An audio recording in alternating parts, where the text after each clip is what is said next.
টানা বৃষ্টিতে বিভিন্ন পণ্যের বাজার পরিস্থিতি জানাতে পলাশী কাঁচা বাজার থেকে যুক্ত হচ্ছেন সহকর্মী মাহাদি সেকান্দার। মাহাদি, বাজার পরিস্থিতি আমাদের জানাবেন।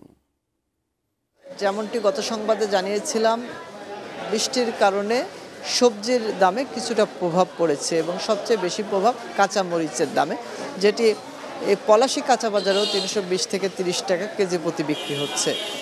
এবং সবজির অন্যান্য দামের ক্ষেত্রে সস্তার যে সবজি আমরা সাধারণত জানি পেঁপে, সেটি ৪০ টাকা কেজি প্রতি মিলছে এবং অন্যান্য সবজির মধ্যে দাম বেড়েছে।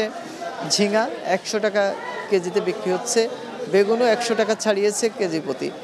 আর টমেটোর দামটাও কিছুটা বাড়তি, ১৫০ টাকা কেজি প্রতি মিলছে। তবে অন্যান্য যে সবজি আছে সেই সকল সবজির দাম কিছুটা স্থির, বিশেষ করে ঢেঁড়স, পটল এগুলো মিলছে ৫০ থেকে ৬০ টাকা কেজি প্রতি।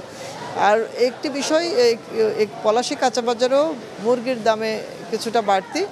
এখানে ব্রয়লার মুরগি ১৭০ থেকে ৮০ টাকা কেজি প্রতি মিলছে, সোনালির দামও ৩২০ থেকে ৩৪০ টাকা।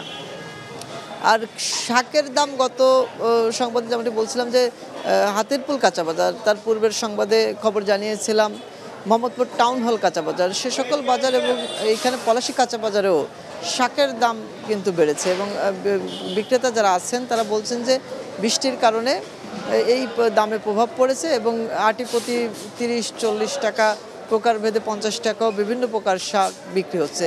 তো সব কিছু মিলে মেহেদী, বৃষ্টির প্রভাবে ব্যবস্থাপনায় প্রভাব পড়েছে, উৎপাদনেও প্রভাব পড়েছে, যার কারণে বেড়েছে সবজির দাম, বেড়েছে ব্যবস্থাপনার কারণে মুরগির দামও। তো এই ছিল রাজধানীর পলাশী কাঁচা বাজার থেকে বাজার দর নিয়ে সর্বশেষ। মেহেদী।